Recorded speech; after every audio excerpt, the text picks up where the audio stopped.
Quand le baron de Bois-Robert découvre qu'Éléonore de Lagny a retrouvé son arrière-petite-fille et a fait modifier son testament en faveur de Loulou, il entre dans une colère noire.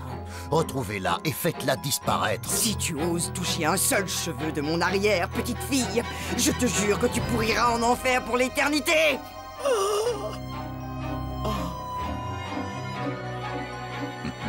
Loulou. Loulou, elle, a été reçue à l'examen d'entrée des petits rats de l'Opéra de Paris. Mais sa pire ennemie, Solange, fait tout pour prendre sa place. Qui veut prendre la place qui me revient, voilà. Oh!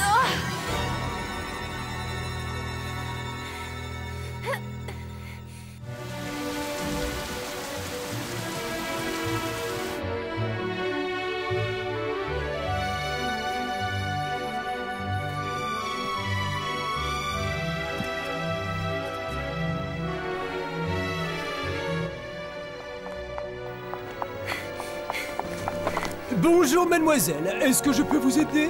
Je viens pour la représentation des petits rats. Désolé, mais le spectacle a déjà commencé, vous ne pouvez entrer. Mais je fais partie du spectacle. Je crois qu'il y a un léger malentendu. C'est la soirée des petits rats, pas celle des chats mouillés. Oh. Ah oui? Mais attendez, vous n'avez pas le droit!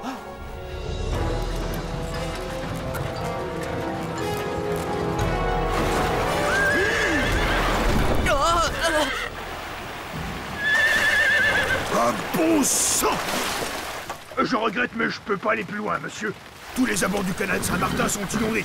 J'ai jamais vu ça de ma vie.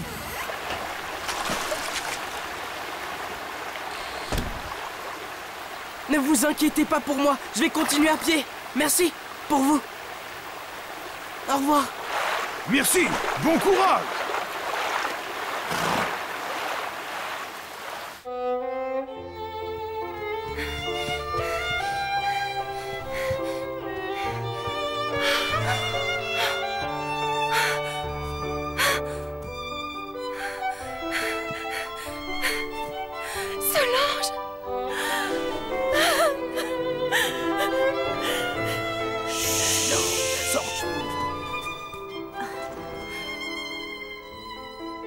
Loulou?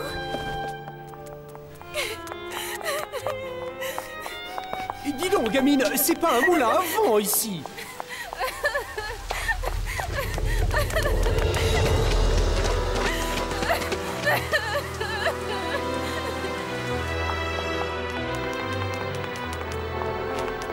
Vous n'auriez pas vu passer une jeune fille brune? Si, elle avait même l'air complètement déboussolée et elle est sortie en courant sous la pluie.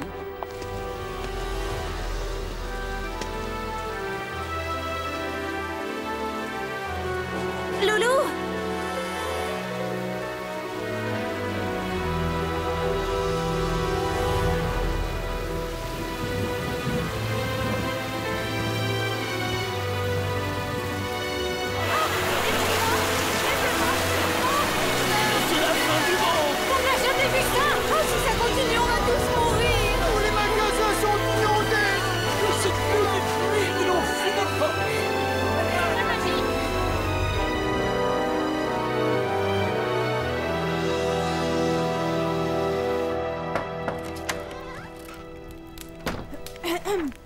Excusez-moi, monsieur. Le monsieur à la canne d'argent et le borgne sont arrivés, monsieur le baron. Faites-les donc entrer, Marguerite. Et voilà, ton testament est en sécurité avec moi, Éléonore. Rien qu'un petit détail du nom de Loulou à régler et plus personne ne se mettra en travers de mon chemin. Je vais enfin devenir l'unique héritier de la fortune des Lagny. Ah, vous voilà. J'ai retrouvé Lorraine de Lagny. Cette jeune personne, plus connue sous le nom de Loulou, travaille au café Ribounet sur les quais Saint-Martin. Vous n'aurez pas 2 fois le droit à l'erreur, mon cher. Vous l'avez laissée s'échapper il y a 13 ans. Retrouvez-la maintenant et faites-la disparaître à jamais. Avec ces inondations, beaucoup de gens vont être portés disparus. Allez, et ne me décevez pas cette fois-ci.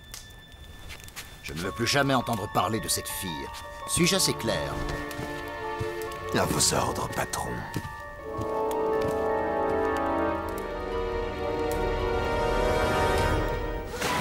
Mais attention! Grand petit oiseau, elle est folle de courir comme ça! Hé, vous pouvez faire attention, non?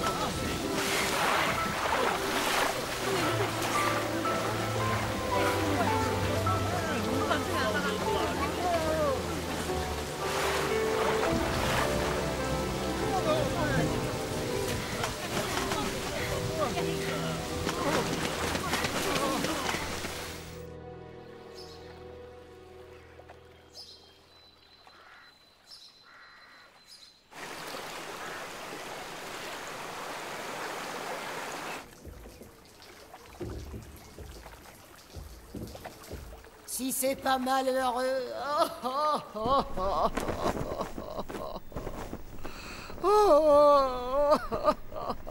Oh, pourquoi le sort frappe-t-il toujours de braves et honnêtes gens comme nous? Oui, et en plus, on a tout perdu, on est ruinés.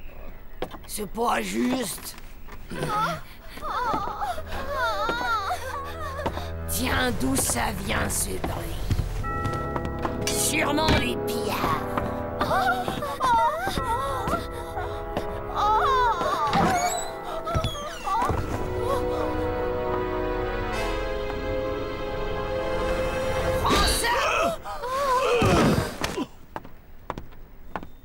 Suis-je bien chez monsieur et madame Linguinet? C'est quoi encore?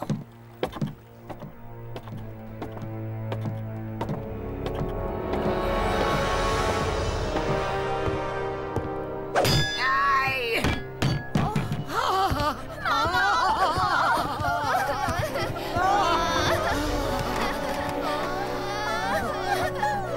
Ayez pitié de nous, mon bon monsieur, on n'a plus rien! N'ayez crainte, je n'en veux pas à vos biens. Je cherche une certaine Loulou. Cette pauvresse, on sait pas où elle est passée.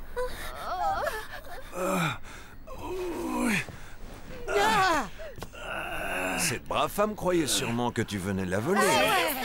Calme-toi, Dédé.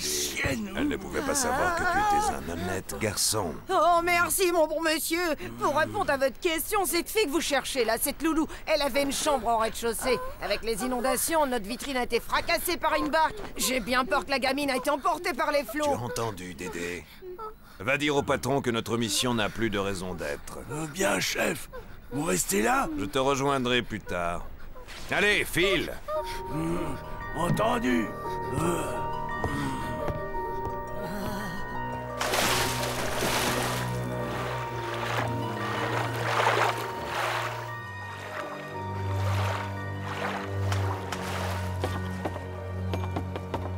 Pourriez-vous me dire qui elle fréquentait? Ben, il y avait cette professeure de danse, une dénommée Madame Bataille, et ce vieux peintre barbu de gars. Ah, et ce petit voyou à casquette Gabi qui s'appelle. Gabi, dites-vous. Quelle coïncidence.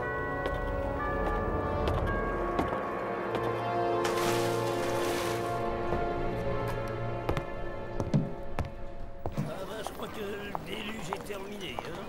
Il était temps. J'ai entendu dire que la place de la Concorde était songée.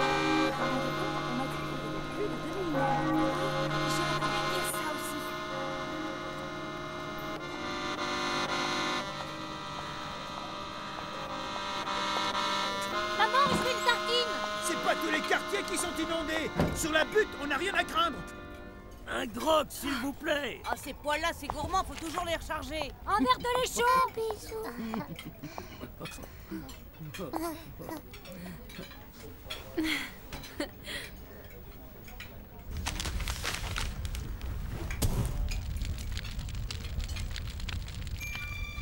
Un autre. Vous permettez? Vous dites chaque fois, monsieur le maire. Mais je suis pas d'accord.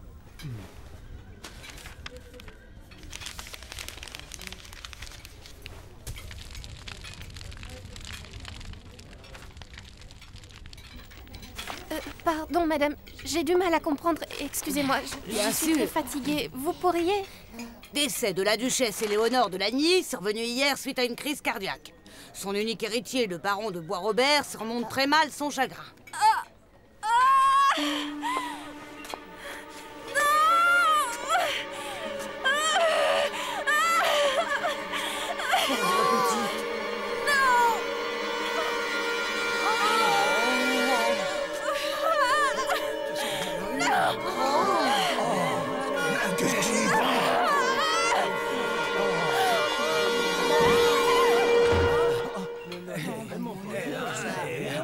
Je l'ai aperçue au moment où elle sortait de l'opéra.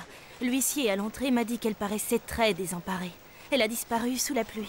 Mon Dieu, j'espère qu'il ne lui est pas arrivé malheur. Je ne crois pas qu'il faille s'inquiéter. Loulou a bien plus de ressources que l'on ne croit. Elle essayera sûrement de contacter l'un d'entre nous.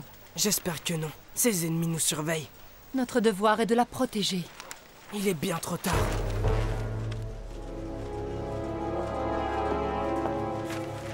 La vieille duchesse Éléonore de Lagny, terrassée par une crise cardiaque? Avec la protection de son arrière-grand-mère, Loulou pouvait reprendre son vrai nom. Elle aurait pu retrouver sa vraie famille. Maintenant, il n'existe plus aucun lien. Vous connaissiez Éléonore de Lagny? Oui. J'ai assisté au mariage de son petit-fils Gauthier avec Sophia, ma meilleure amie, et la mère de Loulou. Où a eu lieu ce mariage? Dans la chapelle de l'île du Cygne Noir. C'était féerique. Une île au milieu du lac des Cygnes. J'étais le témoin de Sophia. Et Éléonore était le témoin de Gauthier. Le mariage s'est déroulé dans le plus grand secret. Éléonore et moi, nous pleurions comme des madeleines tant nous étions émus. Si Loulou venait à nous contacter, faites très attention. L'homme qui la poursuit a appris votre existence par les Ribounets. Quel homme? Il est impossible de ne pas l'identifier. Il porte un chapeau noir, une cape, et il ne se promène jamais sans sa canne surmontée d'un pommeau d'argent. Lui? Gauthier, le père de Loulou, avait déjà peur de cet homme. Il disait qu'il était espionné par un homme qui portait un chapeau noir, une cape et qui avait une canne avec un pommeau à tête de tigre. Mais qu'est-ce qu'il veut? Pourquoi s'acharne-t-il sur cette famille? Qui est-il au juste?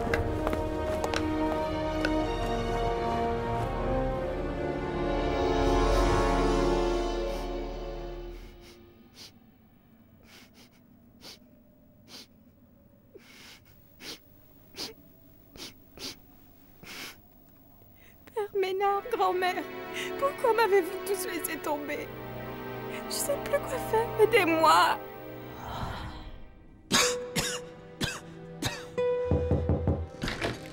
Loulou? Ma petite Loulou, mais qu'est-ce qui t'arrive? Tu pleures? Le jour de ton anniversaire? Je ne sais même pas quel jour je suis née. Oh, tu n'étais qu'un tout petit bébé quand je t'ai recueilli, il y a 12 ans. On t'avait amené dans l'église. Qui m'avait amené? Hein? Ta mère. Ma mère. Comment était-elle? Très très jeune. Et aussi très très belle. Elle m'a abandonnée parce qu'elle ne m'aimait pas. Pas du tout. Je crois qu'il est temps que tu saches. Ta mère courait un effroyable danger. Où est-elle maintenant? Je ne sais pas. Elle souhaitait que je te donne ce paquet quand tu serais grande. Je pense que c'est le moment. Allez, retourne en classe. Et bon anniversaire, ma petite Loulou. À très bientôt, Père Ménard. Oui, mais... hélas, je n'aurai pas l'occasion de revenir souvent. Que Dieu veille sur toi, ma petite Loulou.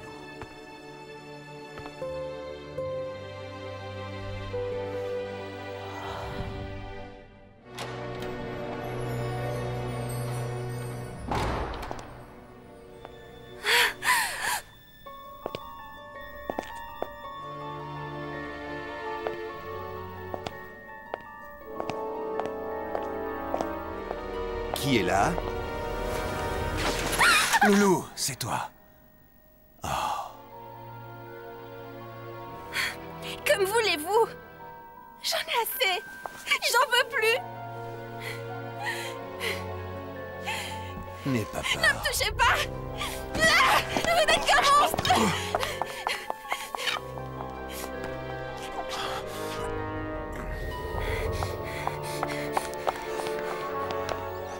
Loulou! Non, Loulou, attends, reviens! Mais Loulou! Je vais t'expliquer!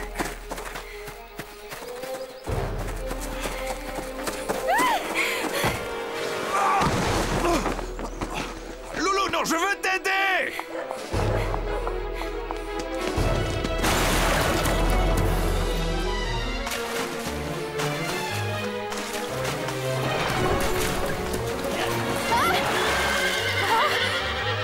Calme-toi, voilà, oh non!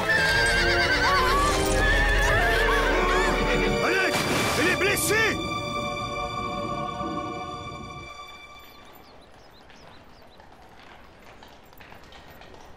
Cette pauvre petite n'aura pas eu beaucoup de chance dans sa vie. Une pauvre vie miséreuse. Vous étiez sa tutrice. Travail difficile qu'il fallait que quelqu'un assume. Je me suis dévouée pour le faire. Alors comme ça, après la tempête, elle a disparu. Hélas, cette pauvre gamine n'est jamais réapparue. Oui, mais vous ne pouvez certifier qu'elle est périe noyée. Où voulez-vous qu'elle soit, commissaire? Si elle s'en était sortie, elle serait revenue à notre maison. On était tellement gentils avec elle. Ouais, c'est qu'on aimait bien cette gamine. C'est vrai qu'elle nous manque. Quel était son vrai nom?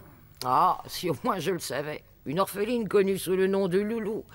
Déjà, on prend un mauvais départ dans la vie quand on est inscrit dans aucun registre. Elle prétendait qu'elle descendait d'une famille noble. Souvent, ces pauvres orphelins s'inventent de fantastiques parents. Ils vivent dans l'imaginaire pour ne pas affronter la réalité. C'est assez classique. Oh, c'est sûrement ça.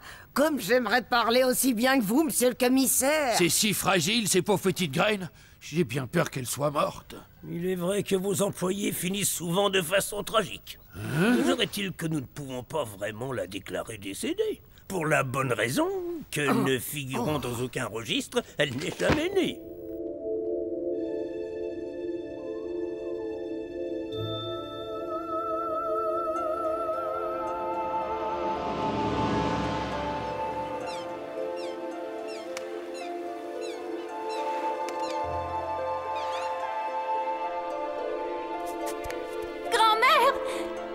Tu es là.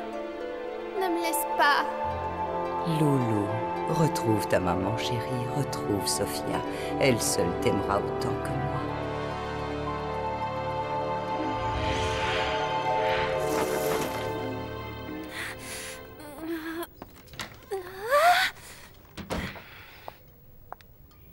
C'est la première fois, je fais toujours le même effet. Avec les garçons, en tout cas, c'est radical. Si jamais il y en a un qui t'embête, tu fais appel à moi, d'accord? Alors tu me montres le bout de ton nez ou tu veux vivre caché sous les draps. Avoue qu'il y a mieux pour les présentations. Allons, ne crains rien, je ne suis pas méchante. Je pique un peu sous le menton, c'est tout.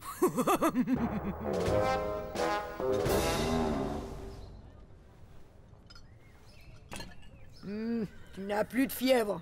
Tiens, bois ça, ça te fera du bien. Heureusement que Max le désossé t'a trouvé dans la rue au moment où tu prenais un bain en public, dans de l'eau pas très propre. On va te ramener à tes parents. Je n'ai pas de parents. Tu habites bien quelque part. Je n'habite nulle part. Comment t'appelles-tu? Je ne me rappelle plus. Ah, il n'y a plus qu'à te confier aux gendarmes. Non, je vous en prie, ne faites pas ça.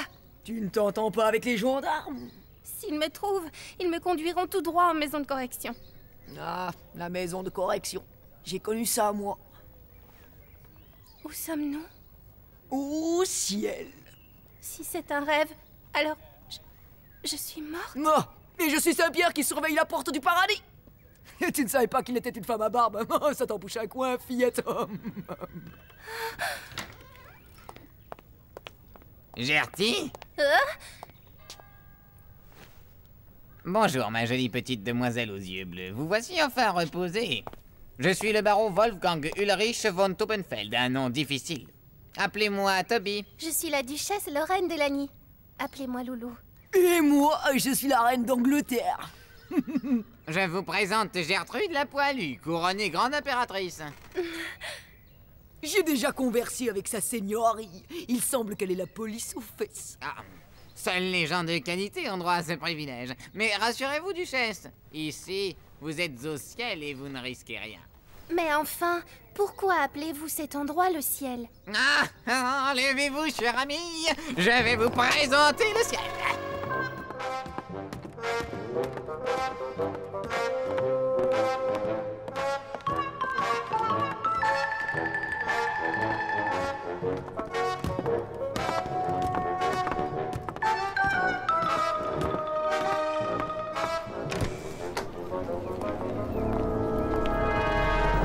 Allez, suivez-nous, jeune fille. Nous y sommes presque. Plus vite, la Poilue. Mais où on va?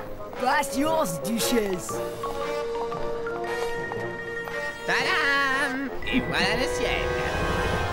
Dis-moi, votre ciel, il ressemble plutôt à l'enfer? Je constate, duchesse, que vous avez un don pour l'humour. Et votre remarque est tout à fait pertinente. S'il y a une chose qui existe en commun entre le ciel et l'enfer, c'est bien ceux qui les peuplent. Vous n'êtes pas d'accord? Ça suffit. Tu ne vois pas que tu la saoules avec ta philosophie. Cette créature poilue se permet des familiarités que je déteste, mais que je suis obligé de supporter.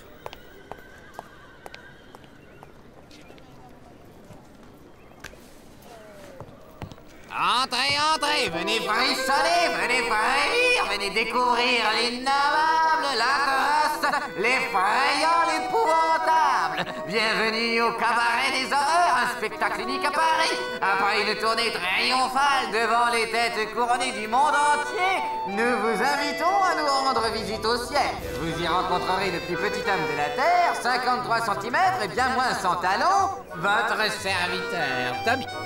Allez, entre, Loulou, c'est bien comme ça que tu t'appelles. Je vais te faire rencontrer les habitants du ciel.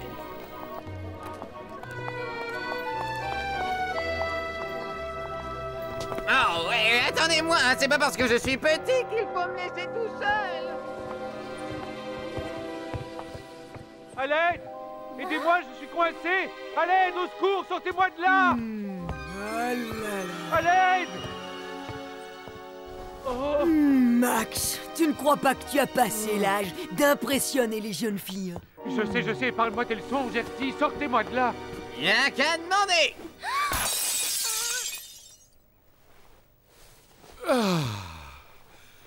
Loulou, je te présente Max le désossé, ton sauveur, l'homme le plus souple de la Terre. Il se glisse dans les endroits les plus impossibles, sauf évidemment quand il se coince en essayant d'impressionner les jeunes filles, hein.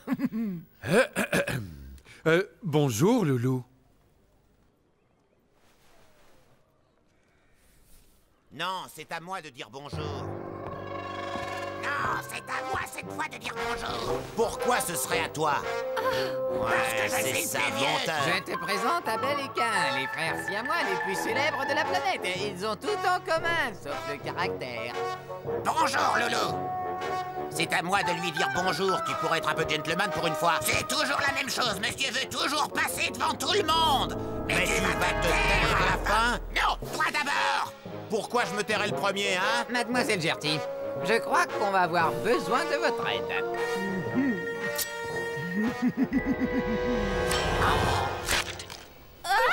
Mais qu'est-ce que vous faites? Loulou.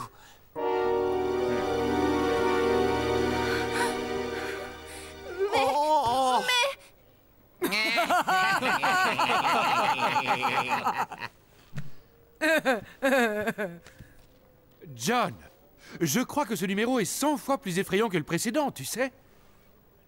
Désolé de vous avoir fait peur, petite demoiselle. Je suis John, monstre à tout faire. Homme sans tête, homme éléphant, caméléon, homme serpent et même frère siamois. Voici Abel. Abel dit bonjour. Ne l'écoutez surtout pas, mademoiselle. C'est moi qui fais tout ici. Bonjour, monsieur. Et bonjour, monsieur. La prochaine fois, prévenez-moi si je dois faire de telles rencontres. Ne t'inquiète pas, la famille est au grand complet. Bienvenue au Cabaret des Horreurs, Loulou.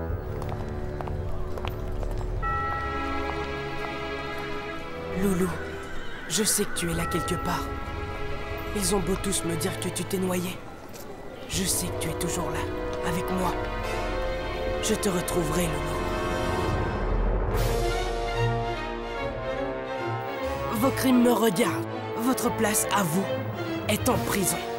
Gabi, si tu reviens par ici, tu sauras que je suis en vie. Nous avons l'immense douleur de vous présenter Lulu l'écorché vive.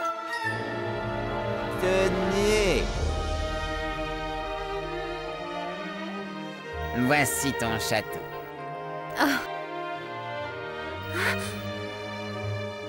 Pardon, Sophia, j'ai échoué. Il ne me reste plus rien de toi. Non.